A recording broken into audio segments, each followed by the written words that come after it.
Hi, I'm Tim. Welcome to Watchbox, and thanks for logging on. If you love this watch, email me, tmosso@thewatchbox.com. It's in the description below. Your purchase and pricing email question line for buying this or any Watchbox watch. Reach out to me directly. Email me at tmosso@thewatchbox.com.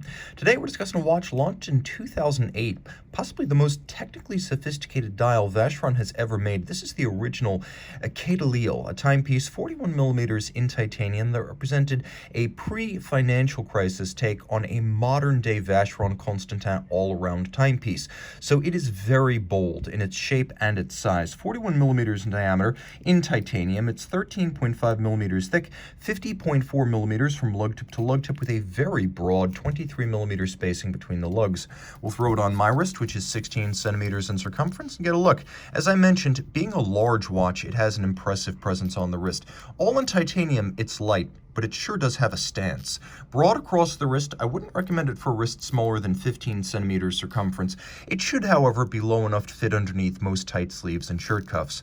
The watch, light in titanium, includes a high gloss, large rectangular scale, black alligator leather strap. It's black gator on the top and it's calfskin on the bottom. You can see it's got a little bolstering to add some volume as it approaches the lugs so that they appear a little bit better balanced in relation to each other. The watch uses screws and bars to fix the strap, which is a more upscale and secure way of fixing a strap to a case than the more common and cheaper spring bars. You can see there's a sheer cut on the side, showing that there are quite a few layers of leather and then a monotone black stitch is employed. We have a double deployment clasp, also in titanium, and you can see the double fold shuts, and then it's opened by squeezing two triggers with the swing arm acting as the spring. You can also see for extra security, Vacheron uses a screw to fix the buckle to the strap itself so it can't simply pull out of the buckle, so you have a lot of protection against accidentally dropping this watch. Taking a look at the case, it has a wonderful sculptural, almost architectural appearance to it. It's layered, it has swells and hollows, creases and curves, and it is all in satin finish, so though large, it's in good taste with a muted appearance.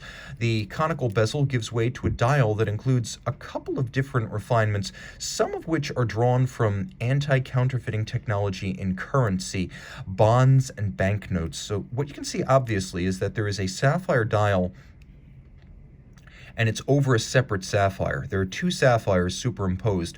The top one is fairly straightforward. It acts as a shield. Underneath that, we have three blackened hands, two of which the minutes and hours are loomed. Then we have applique quad Arabic numerals radially arrayed at the quarters. We have little etchings in that lower sapphire that are then filled with lacquer to create the numerals of the month.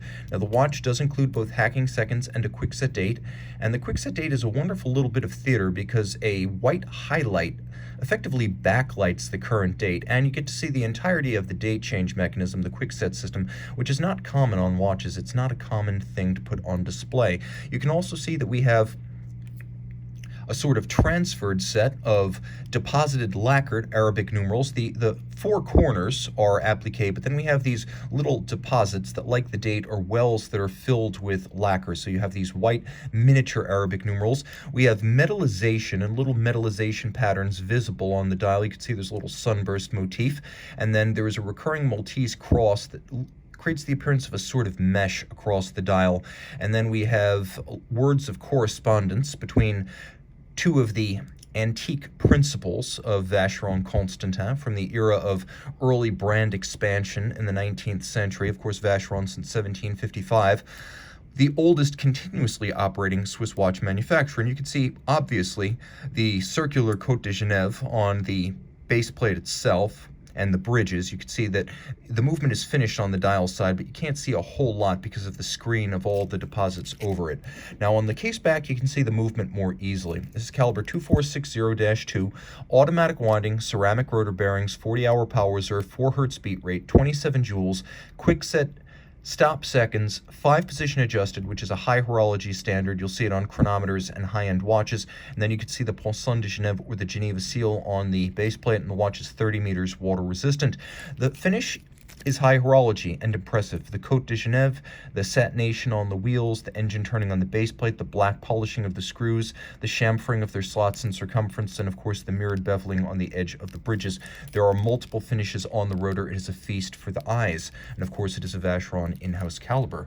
Reach out to Tim Mosso at thewatchbox.com for purchase and pricing details of this exceptionally rare Vacheron timepiece.